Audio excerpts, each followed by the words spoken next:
안녕하십니까. 몇 주 만에 뵙는 것 같아요.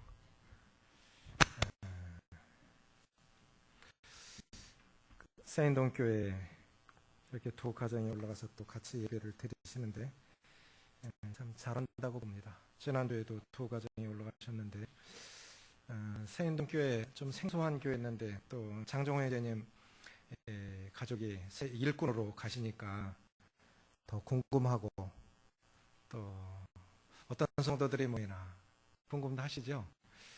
한 번에 다 올라가지 마시고요. 한 주에 한 두 가정씩만 가십시오.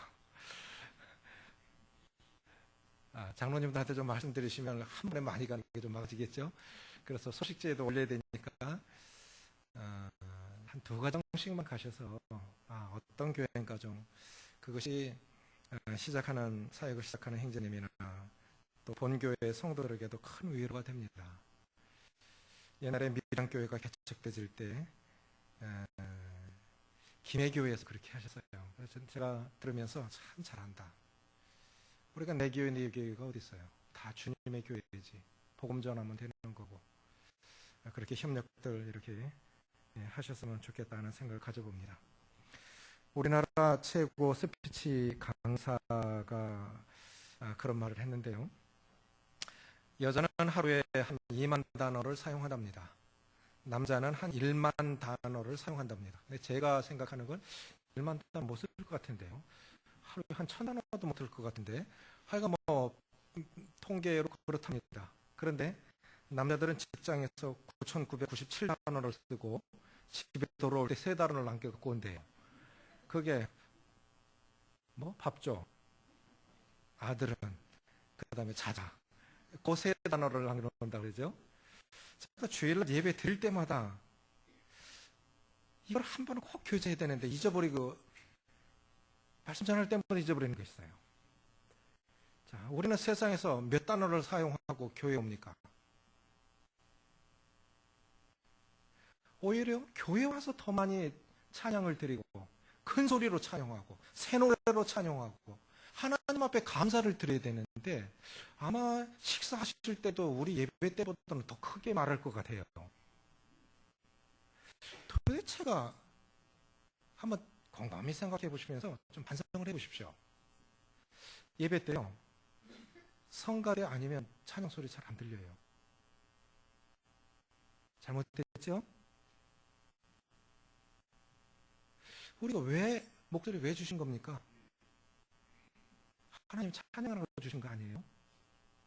큰 소리로 찬양하고 새 노래로 찬양하고 그렇게 하십시오.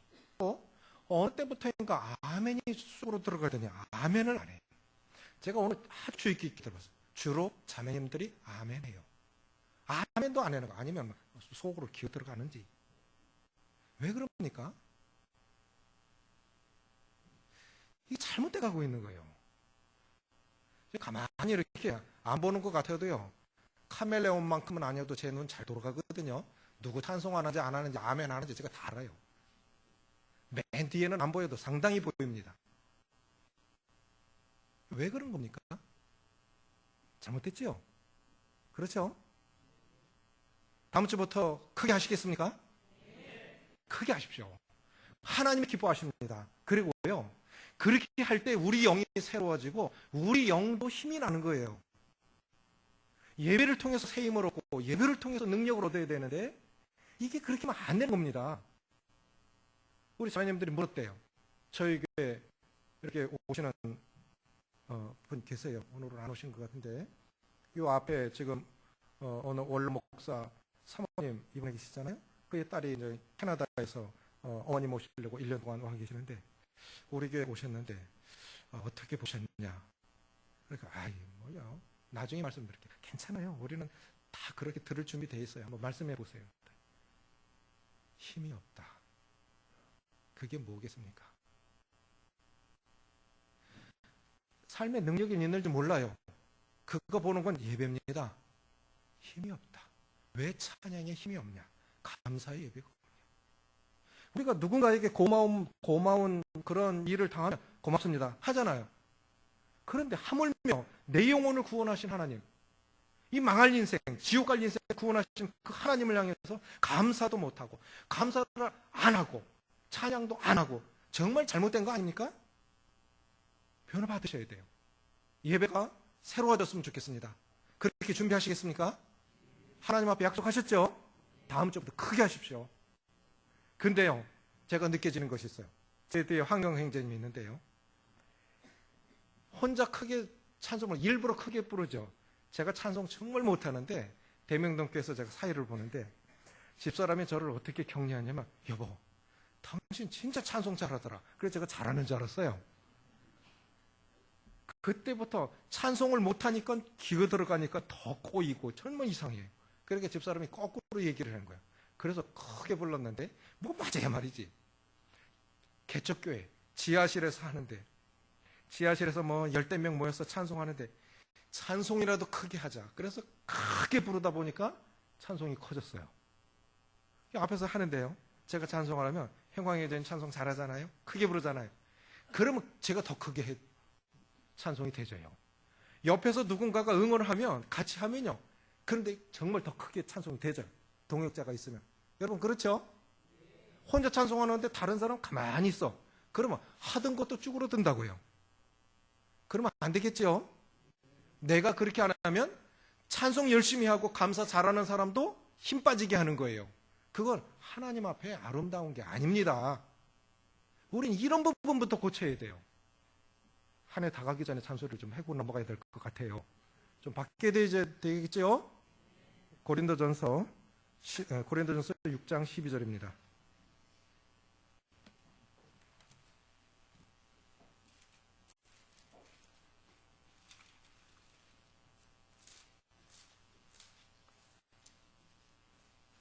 (6장 12절) 같이 읽겠습니다. 시작. 모든 것이 내게 가하나 다 유익한 것이 아니요 모든 것이 내게 가하나 내가 무엇에든지 얽매이지 아니하리라. 어려운 결정을 쉽게 하는 방법이라는 제목으로 말씀을 드리겠습니다. 영국에 유명한 백작이 계셨습니다. 몸도 마음도 늙고 이제 병상 신세를 지고 있었는데 대저택에서 이제 그 침상에 누워서 주님의 부르심을 기다리고 있는데 어느 날 하인을 불렀습니다. 여보게 그 책 좀 가져오게. 그런데 이 백작은 책을 집필하는 저술가이기도 하고 당대 영국의 가장 많은 책을 소유하고 있는 장서가이기도 합니다. 그런데 그 유명한 백작이 하인에게 여보게 그 책 좀 가져오게 하니까 하인이 당황스러운 거예요. 백작님, 이 많은 책들 중에 어느 책을 말씀하십니까? 그러니까 이 백작이 하는 말이 껄껄껄 웃으면서 내게 책이 한 권밖에 더 있나? 뭐겠습니까? 성경 가져오라는 거예요. 당시 책이 귀했습니다. 그런데 어마어마한 책을 가지고 있고 스스로 책을 저술하기도 하는 유명한 저술가인데 그분이 마지막에 하인에게 여보게 그 책 좀 가져오게나. 내 영혼을 구원하시고 내가 어떠한 상황 가운데서 내 마음에 평안을 주시고 나를 영혼으로 인도하실 이 소망의 확신이 있는 세상 모든 것 다 불탈지라도 이 한 권만 있으면 돼. 이것만 있으면 돼. 붙잡고 있었던 그것이 무엇이겠습니까? 성경입니다. 내게 이 한 권밖에 더 있나? 그것이 성경입니다. 우리는 매일매일 살아가면서 인생을 살아가면서 많은 것, 말을 하는 것도 이 말을 해야 되나? 이럴 때 이 말을 해야 되나? 아니면 이럴 때 어떤 결정을 해야 되나? 말을 하는 것도 행하는 것도 모든 것들이 다 결정이죠. 그렇지 않습니까? 그런데 그렇게 말하고 그렇게 결정하는 데는 안 믿는 사람이나 믿는 사람들이나 다 기준이 있습니다. 학자는 학자의 기준에서 말합니다. 부모는 부모의 기준에서 말합니다. 특별히 그리스도인들은 나름대로의 성경적 기준을 갖고 말합니다. 맞죠?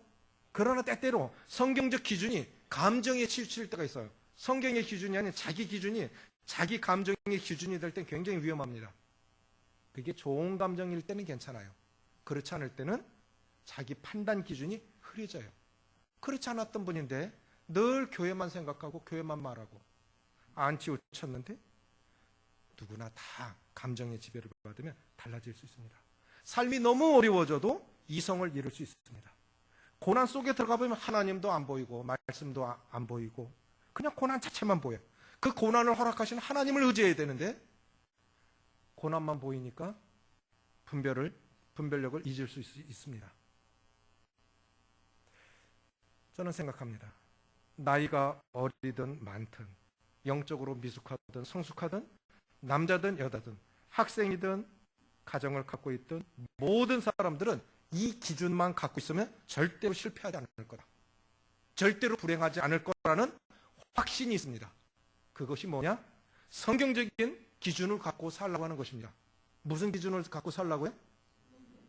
따라해 보십시오. 성경적 기준을 갖고 살라.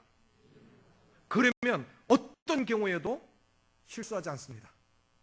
어떤 경우에도 실패하지 않습니다. 성경이 사실이라는 거 믿습니까? 말씀의 능력을 믿습니까? 기도의 능력을 믿습니까?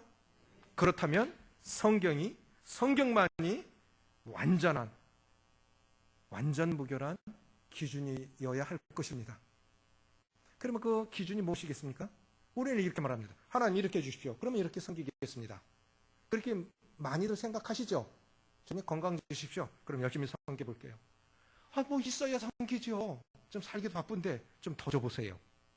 그럼 더 쓰기 바쁘지 실제로 주님 섬기기 실제로 그렇게 써집니까? 옛날보다 많이 좋아졌는데 안 그렇잖아요. 지금은 어리니까 조금 더 크면 섬길게요. 안 되는 거예요. 그것도 성경의 기준을 따라가야 됩니다. 뭐냐면 우리 지금 잠언 묵상하고 있지 않습니까? 찾지 않습니다. 잠언 3장에 보면 세 앞에 서두에 그리하면 무엇하리라. 히브리서의 특징 중에 무엇이 없으면 무엇이 없으리라. 피 흘림이 없은즉 사함이 없으리라. 화평함과 거룩함이 없이는 주를 보지 못하리라. 뭐뭐가 없으면 뭐뭐가 없다. 그런데 잠언 3장에 보면 그리하면 그렇게 해주마 라고 말씀하신 것이 3번이 나와요. 그게 뭐냐면 말씀을 마음판에 생기면 장수하게 해주마. 또 인자와 진리를 내게서 떠나게 하지 말고 그것을 내 손목에 매며 그것을 내 마음판에 새기라. 그러면 하나님과 사람 앞에 은총과 존귀 여김을 받으리라. 그리하면 그렇게 해주마.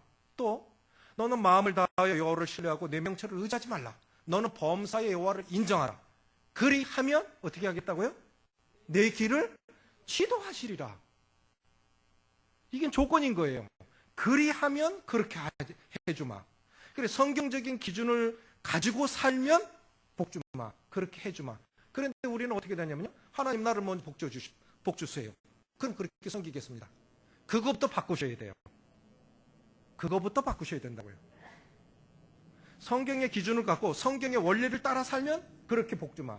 그렇게 해주마. 그것이 약속이에요. 자, 우리에게 모든 것이 지난주 문승국 형제님 말씀하신 것과 지금 이어지는 겁니다. 그리스도인들은 자유가 있어요. 어느 교회에서 섬겨야 되냐? 마음대로 섬길 수 있는 겁니다. 성경 해석의 자유가 있습니다. 그러나 종교개혁 이전에 신부들, 종교 성직자 외에 성경을 본다든가 성경을 해석하면 죽는 거예요. 성경 해석할 권리가 없었어요. 해석할 권리가 없었어요. 종교개혁 이후에 금속 활자가 만들어지고 제일 처음에 찍어낸 책이 무엇인지 아십니까? 우리는 목판 인쇄 있잖아요. 해인사에 보면 8만 대장경? 7만 대장경? 8만 대장경 있죠. 목판 지금도 있죠. 빨래판 같은 거. 가장 오래된 목판. 그런데 세계에서요. 금속 활자, 독일에서 만들어낸 거죠. 금속 활자 만들어서 제일 먼저 찍어낸 것이 성경이에요. 지금도 가장 많이 지금 팔리고 있는 것이 성경이죠. 성경이 기준이어야 됩니다. 우리의 기준이 성경을 벗어나면 잘못될 수밖에 없습니다. 그런데 그때에 이제 성경이 독일어로 번역이 되고 영어로 번역이 되고 그러면서부터 성경을 자유롭게 아무나 읽을 수 있고 해석할 수가 있었습니다. 지금 우리는 참 감사하셔야 돼요. 당시에 카메라가 없었기 때문에요. 그 당시에 있었던 일들은 당시의 사람들이 그림으로 그려놨어요. 그래서 제가 그림으로 봤는데요. 종교개혁 시대에 성경을 천주교 원리에 따라 하지 않으면 다른 해석을 한다든가 영아, 어렸을 때 바로 침례, 세례를 주죠. 그런데 보니까 아니야. 구원받고 침례를 받는 게 맞아. 그래서 두 번째 침례를 받아. 그래, 재침례파라고 그러죠. 종교개혁 이전에 그 시대에 중세 암흑 시대에 이단으로 천주교에서 이단으로 명명해서 단죄하고 죽였던 사람들이 성경적인 사람들입니다. 그게 뭐냐? 잘못된 기준을 갖고 적용을 시키니까 다 아닌 거예요. 교황이 해석하는데 따르지 않으면 갈릴레오를 교황이 지지를 해요. 지구를 중심으로 태양이 돈다. 이 갈릴레오가 주장한 거거든요. 맞죠? 맞죠? 그런데 다른 사람은 아니라는 거예요. 태양 중심으로 지구가 돈다. 그러니까 교황이 지지하는 학자를 안 따르니까 다른 사람은 죽었어야 됐어요. 이게 잘못된 기준은 이렇게 위험한 거예요. 어떤 기준을 갖고 사십니까? 내가 어떤 기준을 갖고 사느냐가 내 삶의 성공 실패를 결정하고요. 존귀와 멸시를 결정하는 건 그런 사람이 악해서가 아니에요. 그 사람이 특별해서가 아니에요. 어떤 기준을 갖고 사느냐가 정말 중요한 겁니다. 그럼 어떤 기준을 갖고 살아야 되겠습니까? 첫 번째는 그것이 영적으로 유익한가 하는 것입니다. 그것이 영적으로 유익한가? 그 말하는 것이 정말 영적으로 유익한가? 집을 사고 팔고 이 대학을 가고 배우자를 선택하고 교회를 결정하고 이 모든 것들 속에 그것이 정말 영적으로 유익한가? 자, 고린도 교회 성도들, 고린도 선서를 읽어보면요, 온갖 문제들이 고린도 교회 안에 다 있었습니다. 왜 그랬을까요? 고린도 교회 성도들의 그 기준이 그 정도밖에 안 돼. 그게 뭐냐면 고린도 여자야. 그 뜻은요, 창녀야 이 뜻입니다. 고린도 항구 도시예요. 군사 집결지, 또 무역, 이 포천 같은 데 가면 참 그런 데가 많아요. 미군 주둔하고 있는데 참 그런 데가 많죠.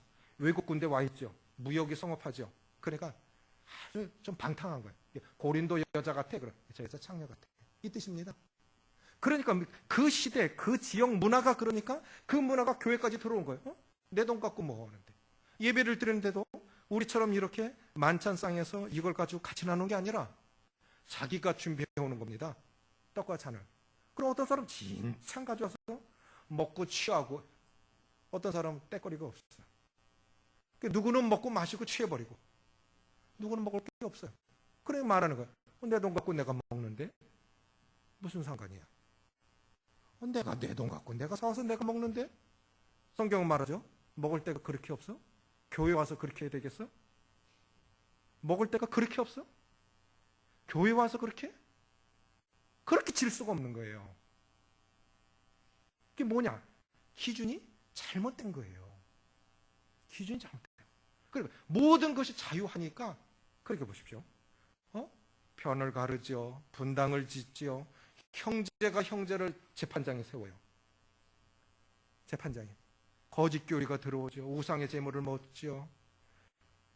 음행이 있죠. 이 모든 것들 다 자유야. 다 자유야. 이런 기준을 갖고 있으니까 고린도 교회가 그렇게 된 겁니다. 고린도 성도들은 뭐냐? 고린도 성도들의 기준 속에는 세상적으로 법적으로 교도소 갈 일 아니잖아. 그 정도 상식밖에 없는 거예요.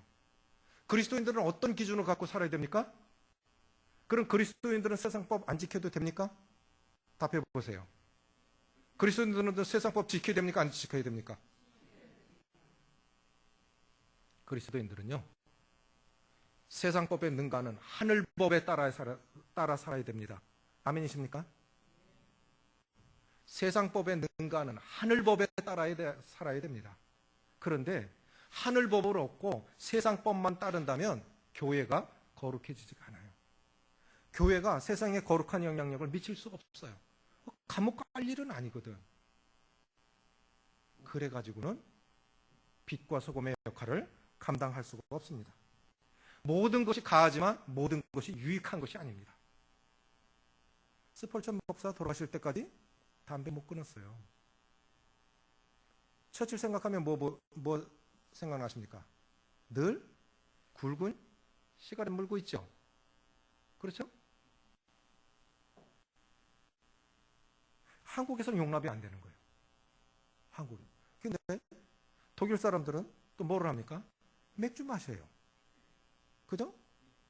근데 그들은 음료수입니다. 그게 음료수예요. 그럼 그렇게 해도 괜찮은 것일까요? 그렇게 해도 괜찮은 것일까요? 자, 첫 번째 기준.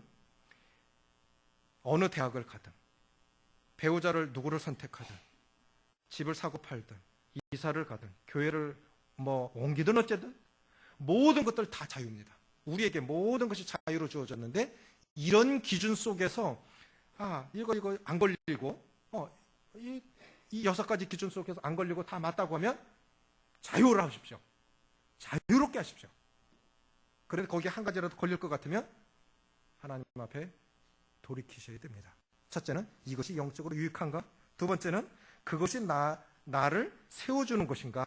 14장 찾지 않습니다. 14장 26절에 보면 모든 것이 자유하지만 모든 것을 덕을 세우기 위하여 하라. 덕을 세우다라는 건 집을 짓다라는 뜻입니다. 이 다투는 여인은 집을 허물대.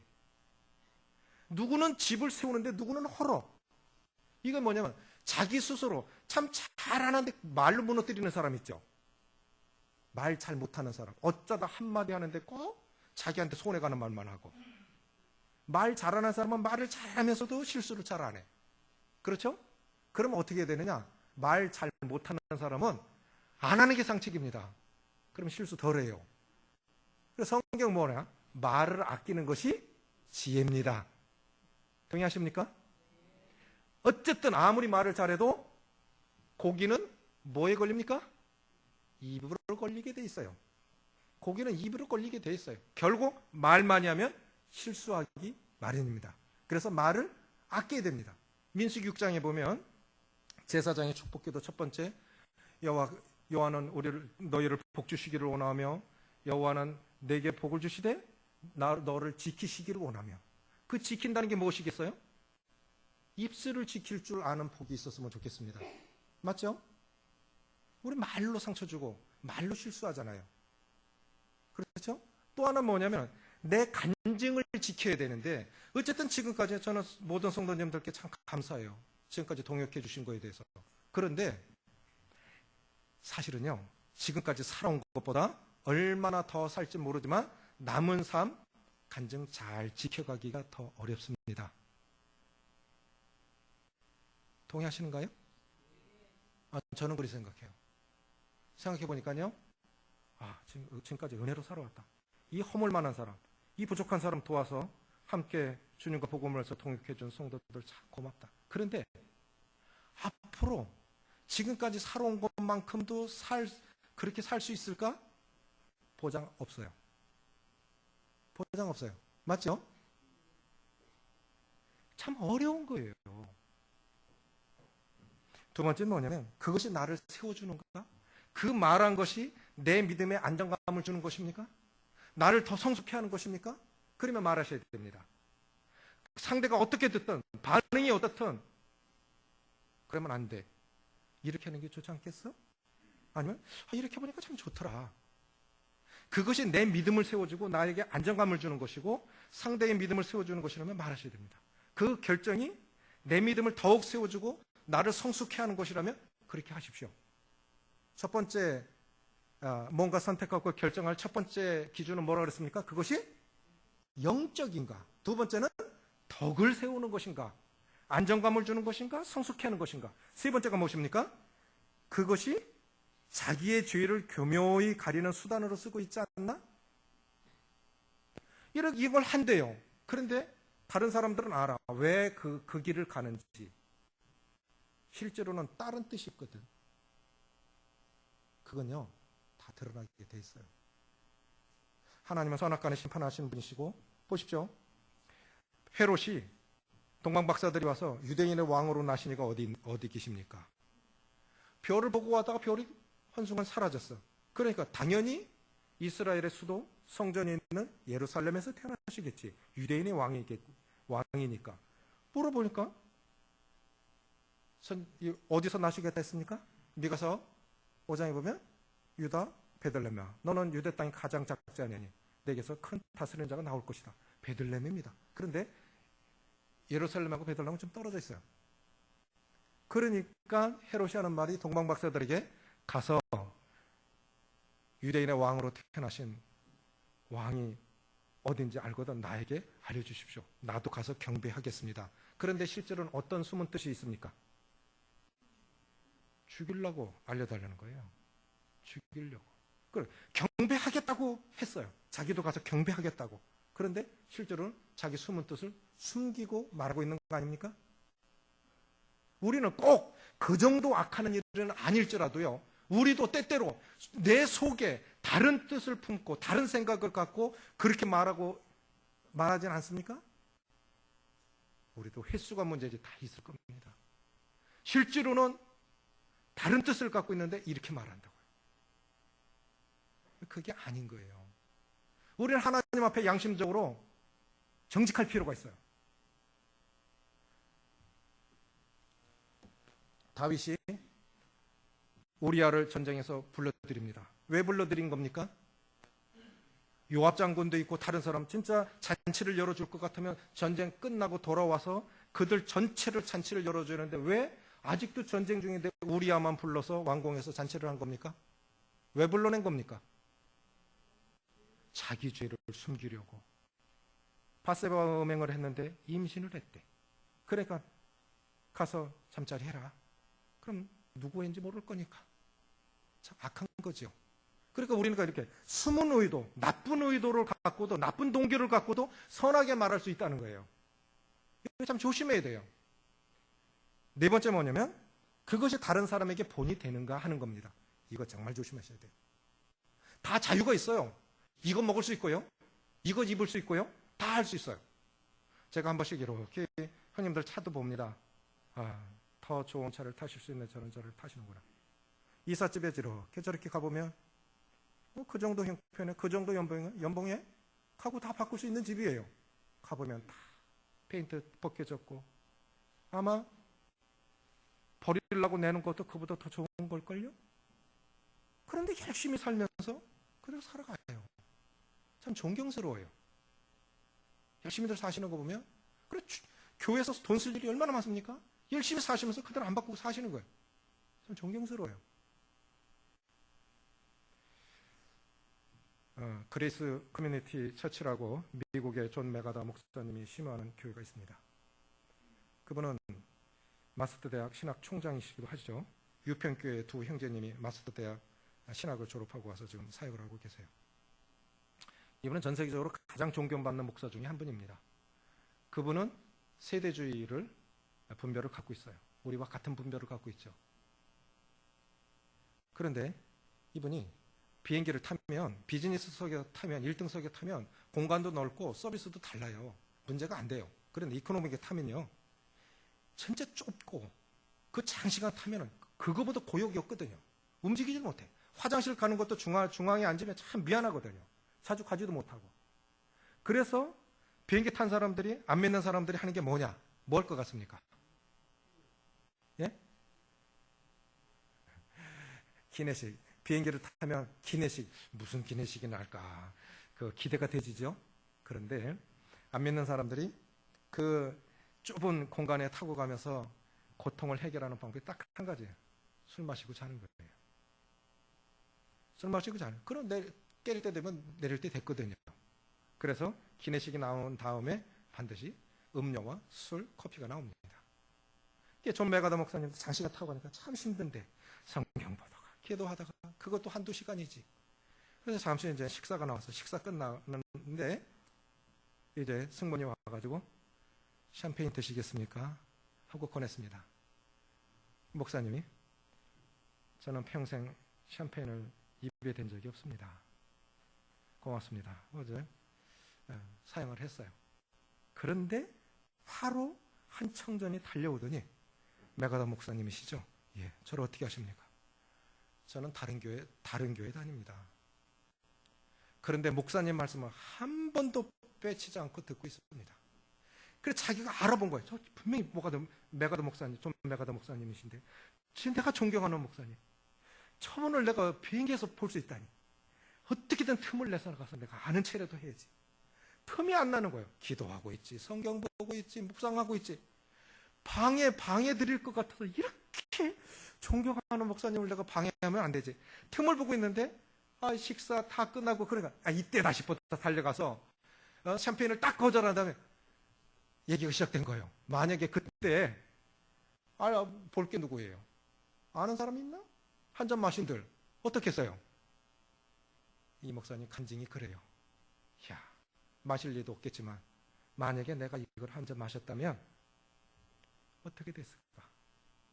저 사람 믿음을 완전히 지금까지 하나님의 말씀을, 이 하나님의 말씀을, 강단에서 선포되는 말씀을, 내 설교가 아니라 하나님의 말씀을 믿고 그렇게 따라왔던 저 사람을 내가 무너뜨리지 않았겠냐? 예? 내 작은 처신, 내 말 한마디, 내 행동 하나가 지금까지 교회가 좋아서, 성도가 사랑스러워서 그렇게 살아왔던 사람 한순간에 물이 들 수 있는 거예요?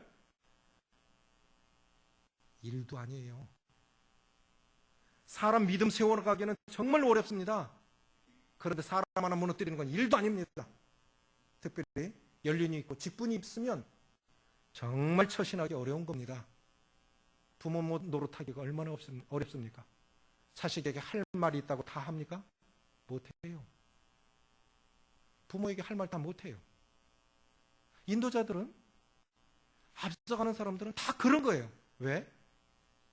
연약한 사람들은 양심도 연약하고 감각도 연약하고 분별력도 약하기 때문에 다 못 받아들여. 그럼 그 수준에 맞춰서 해야 된다고. 할 말 다 못해. 변명도 못하는 거예요. 그래서 영적으로 성숙할수록 죄인으로 살아가는 겁니다. 자기가 잘못 안 해도 제가 잘못했습니다. 그래 그 사람이 편하거든. 그래 회복될 수 있거든. 부모가 할 말이 없어서 자식에게 말 다 안 하는 게 아니죠. 그렇죠? 자, 지금 몇 가지 기준을 갖고 있습니까? 첫째, 뭔가 말이나 뭔가 결정할 때 첫째는 그것이 영적인가? 두 번째, 그것이 덕을 세우는가? 세 번째, 그것이 잘못된 동기, 죄를 가리우기 위한 잘못된 동기로 명분은 그렇지만 실제로는 다른 동기가 숨어 있는 거예요. 네 번째, 다른 사람에게 본이 되는가? 다섯 번째, 믿음의 선한 양심을 따르는가? 제가 사도행전을 읽으면서 사도 바울이 그렇게 부릅니다. 부형들아. 또 하나는 형제들아. 형제들아, 내가 지금까지 범사의 양심을 따라 살아노라. 양심도 더럽혀질 수 있습니다. 맞습니까? 우리 양심 믿으면 안 됩니다.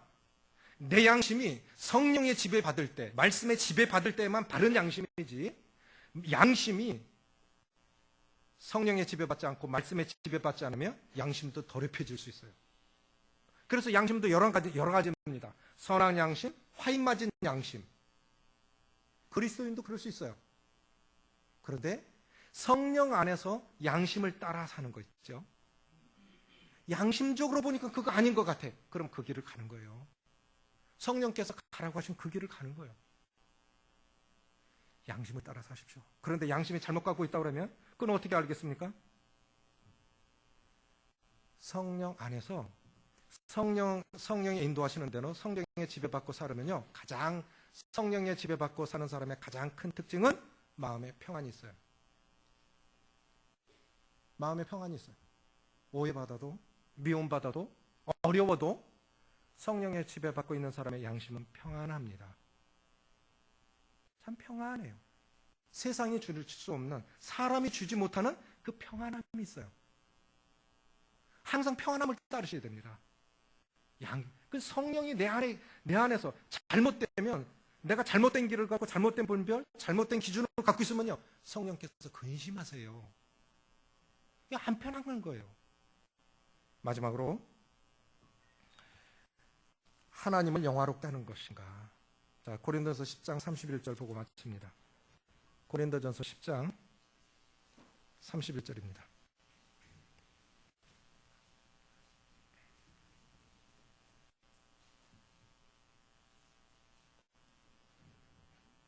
(31절부터 33절까지) 같이 읽겠습니다. 시작. 그런즉 너희가 먹든지 마시든지 무엇을 하든지 다 하나님의 영광을 위하여 하라. 유대인에게나 헬라에게나 하나님의 교회나 거치는 자가 되지 말고 나와 같이 모든 일에 모든 사람을 기쁘게 하여 자신의 유익을 구하지 아니하고 많은 사람의 유익을 구하여 그들로 구원을 받게 하라. 살든지 죽든지 먹든지 마시든지 거하든지 떠나든지 하나님의 영광이 아닐 것 같으면 안 하는 게 좋아요. 그것이 하나님의 영광을 드러내는 것이라면 힘들어도 그 일을 해야 됩니다. 그런데 그것을 해서 하나님의 영광이 안 될 것 같으면 안 해야 되는 거예요. 우리는 이렇게 생각해요. 교회 커지면 좋잖아? 아닙니다. 아닙니다. 꼭 그렇게 생각하시면 안 됩니다. 우리의 기준으로 생각하시면 안 돼요. 만약에 어려워졌다. 삶이 어려워지고 교회적으로 어려워지고 영적으로도 건강으로도 이렇게 또 감사를 드려야 되겠네요. 이 영남 지역 장로 수양회 가가지고 이제 권역별로 주최를 해요. 부산 지역, 대구 지역, 경북 지역. 대구 지역에서 할 때는 전대사입니다. 그래도 조금 이 여러 가지 것들이 구비된 데서 해요. 경북 지역 교회가 연약하니까 그냥 좀 아주 좀 그런 데서 하는 거예요. 의자도 없어. 한 30명 방바닥에 앉아서 보면대 하나 놓고 강사도 보면대 하나 놓고 이렇게 마이크 걸어놓고 저는 그때 이게 목이 아픈 걸 잊어버린 거예요. 그렇게 이틀 동안 말씀 듣고 토론하고 교작을 이게 가버린 거예요. 재발을 해가지고 얼마나 아픈지. 그래 기도해 주셔서 지금 많이 좋아졌습니다. 참 감사드리고요. 근데 그렇게 생각해요. 건강한 것이 다 하나님의 영광입니까? 꼭 부자라야 하나님의 영광입니까? 우리가 생각하는 것은 하늘이 땅보다 높은 같이 하나님의 길과 우리의 길은 다를 수 있습니다. 다를 수 있습니다. 김하중 목사님의 간증을 어제 한 대편을 들었어요. 휴대폰으로. 정말 대단한 분이돼요. 특별히 우리 학생 청년들한테 부탁드리고 싶습니다. 인생이 결정되는 건 학생 때래요. 저도 고등학교 1학년 때 제 인생을 결정했습니다. 저는 사역하시는 형님 댁에서 구원받고 자취하면서 어려서 갓 구원받고 사역하시는 형제님의 삶을 가장 가까이서 본 사람입니다. 그래서 제가 주님 앞에 서원을 했어요. 주님, 돈 많이 벌게 해주세요. 왜? 전 사역자 돕고 싶어요. 그게 제 꿈이었어요. 돈 많이 벌어야 돼. 모임의 사역자들은 너무 귀한데 너무 가난해. 그래서 집을 옮겨서 가는데 이제 땅 팔고 이렇게 해서 그렇게 해서 그냥 헌신하면서 섬기는 거예요. 가정도 별로 없으니까. 그래 스레트를 이으는데 그 사역하시는 님 댁에 위에서 받고 나는 밑에서 올리는데 제가 속도 조절을 잘못해서 워낙 무거우니까 확 밀어가고 손톱이 빠져버렸어요. 고생하면서. 그런데 그 형님은 어머님이 식모하시면서 도왔어요. 아들 사역한다고.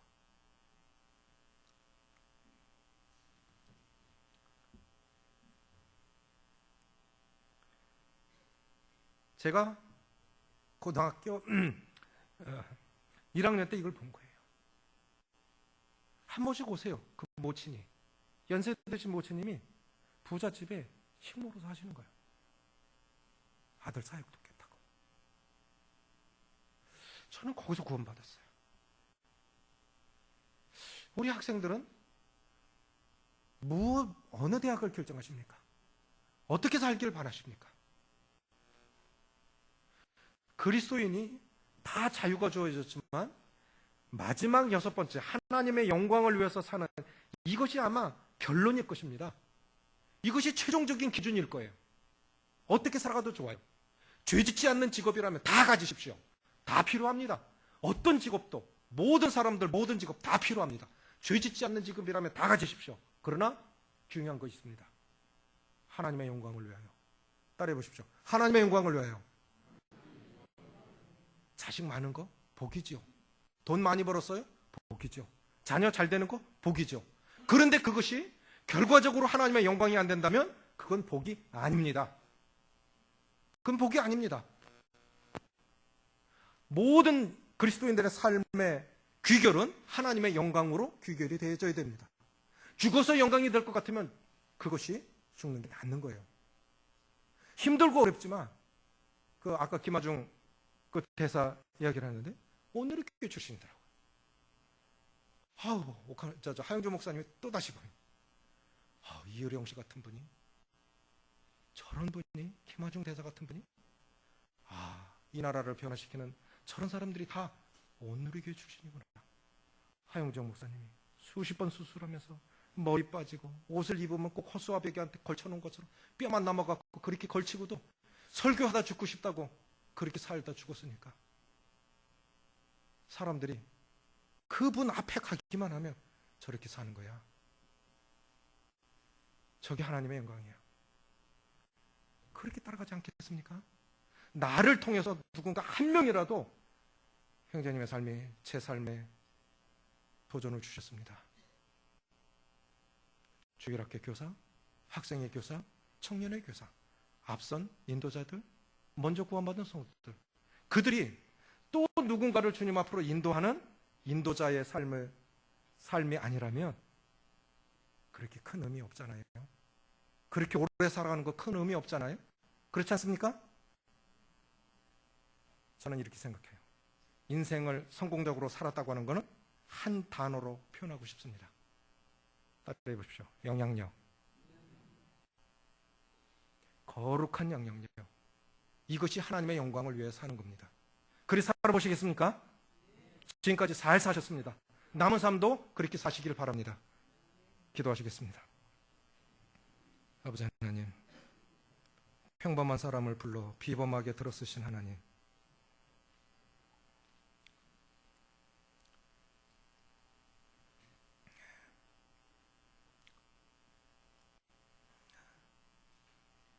저희가 저희 자신이 누구인 줄을 알고 얼마나 형편없는 자이고 얼마나 악하고 얼마나 꾀가 많고 얼마나 게으르고 하나님 앞에 의롭지 못한 자들임을 아는데 하나님께서 무엇을 보시고 저희들을 구원하시고 세상에서 지혜로운 자들이 아니요 강한 자들이 아니요 그렇게 하나님께 기쁘심을 또 하나님의 사랑을 받을 그런 자격이 전혀 없는 자들인데 무조건적인 사랑으로 저희를 택하시고 구원하사 오늘날 하나님의 자녀 되게 하시고 천국 백성이 되게 하셨을 뿐만 아니라 작게나마 우리의 가진 것, 배운 것, 우리의 모든 것 가지고 영광스러운 주님의 교회 성도들 복음 위에서 살 수 있도록 오늘 이렇게 살아가게 하시는데 주님 깨닫게 하셔서 천사도 할 수 없는 누구도 할 수 없는 이런 영광스러운 사명 앞에서 어떻게 살아가고 있는지 성령 안에서 말씀 안에서 말씀의 거울 앞에 우리 자신을 자세히 살펴서 우리 자신들의 소유를 자세히 정직하게 고백하게 하시고 잘못된 것 바로잡게 하시고 회개케 하시고 잘하고 있는 것 더 잘할 수 있도록 은혜 베풀어 주시기를 기도를 드립니다. 오늘 주신 이 6가지 기준이 영원토록 우리 삶의 기준이 되게 하셔서 좌로나 우로나 치우치지 않고 하나님의 영광을 위해서 살았다고 믿음을 지켰다고 그렇게 고백하는 저희 모두 될 수 있도록 도와주시옵소서. 우리 주 예수님의 이름으로 감사하며 기도합나이다. 아멘.